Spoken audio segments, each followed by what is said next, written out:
Hello, and welcome. My name is Jeremy. This is my YouTube channel, Jmon Really Cool. This is where I'm going to be posting my Twitch live stream lessons on improv that I do every other Saturday. I'm going to be posting those on here to have them have a forever home.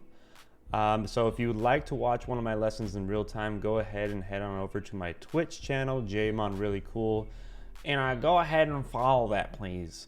But today I am ecstatic to introduce to you guys one of my favorite warm-up games and give you all the rules that I have for them, and hopefully it'll become one of your favorite warm-up games, and that is Whoosh.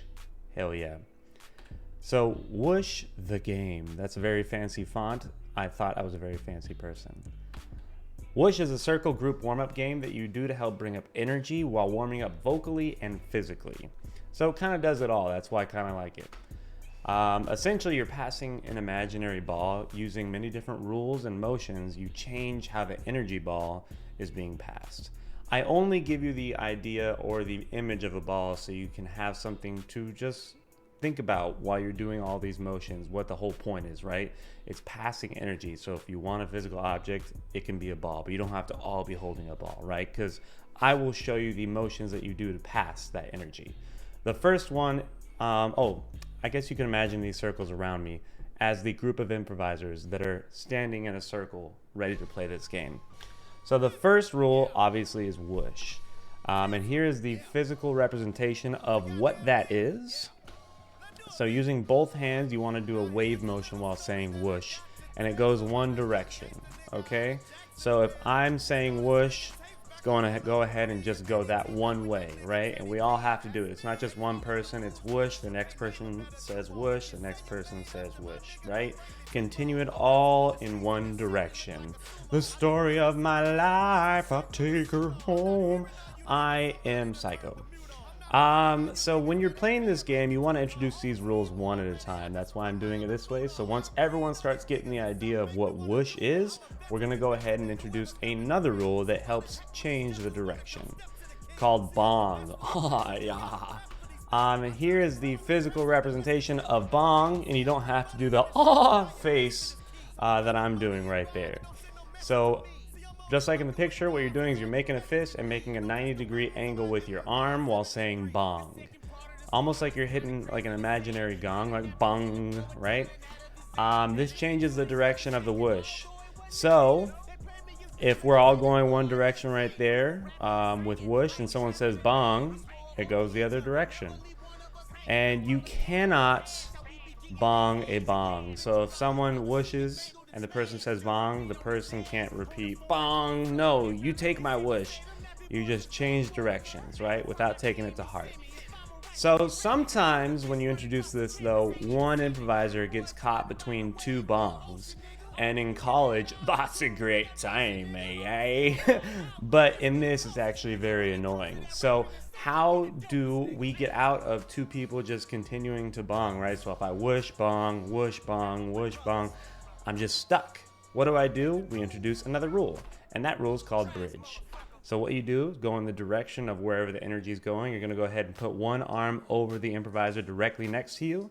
So if we're going left, we're gonna put our left arm up over the improviser directly next to us and say bridge. And what that does is it skips the player immediately next to you, right? So you can try not to deal with getting caught in between two bongs and like, unless you, I'm not gonna do that joke again.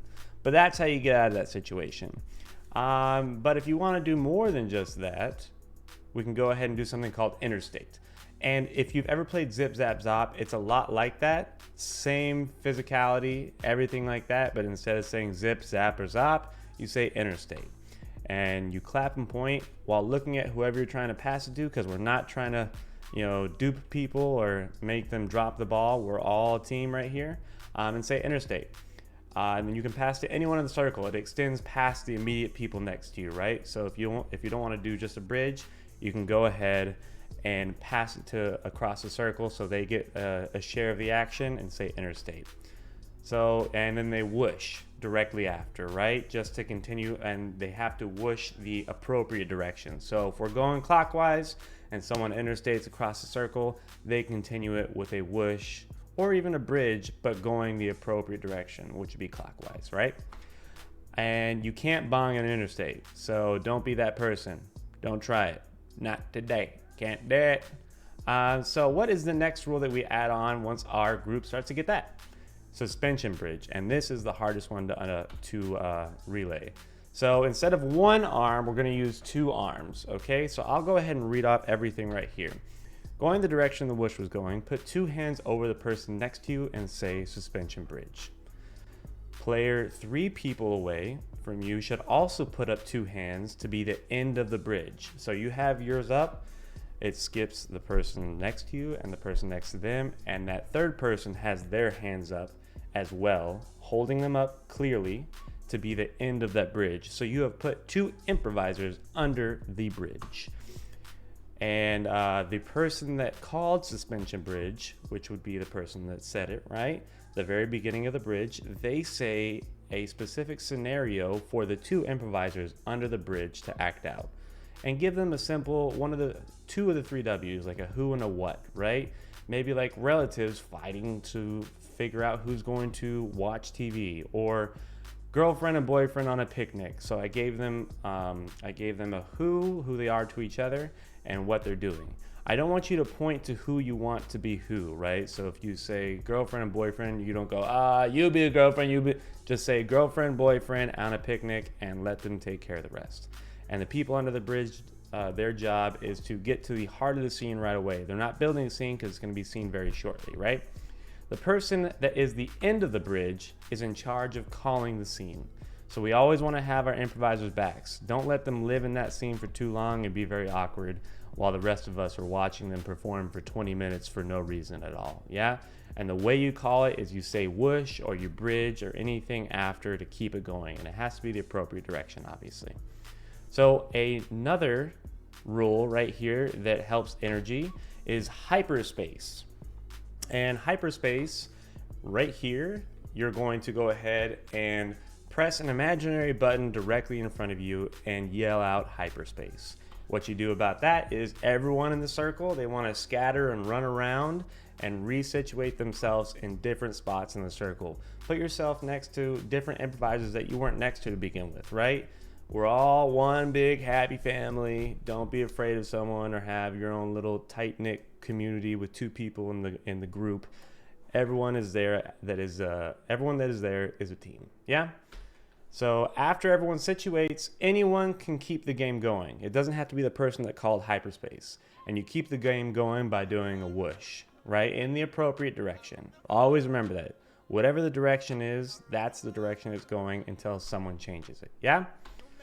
All right, and one little added rule is called tink. It's a lot of fun, and a lot of people love to do it. So what you do is you get your imaginary wand and you tap the person next to you and you say tink. And when you do that, that person runs around the circle, almost kind of like Duck, Duck, Goose when they get picked. They have to run around the circle to catch someone and going back to their original spot. So you're running all the way around the circle, but while you're doing that, you're emphatically proclaiming, I do believe in fairies, I do believe in fairies, the entire time. And another big rule that I like to implement right here is everyone that's not running is clapping and cheering them on, because it's weird, guys, it's awkward. It's an awkward thing to do, and we have to make sure that everyone feels comfortable, right? So that is the grunt of the rules for this game to go ahead and get things started for you. Here's some added rules. Right here, one of them is zoinks. So if someone in the circle says zoinks, everyone screams and runs, scatters to the furthest parts of the room and hides behind something like they just saw a ghost. And you stay there until someone says Scooby-Dooby-Doo, and then everyone gets out from their hiding spot and starts to tiptoe back to their original positions in the circle, all singing in unison, where are you? We got some work to do now. And then you continue the game with a whoosh. And it could be anyone. Anyone can say it, right? Alrighty.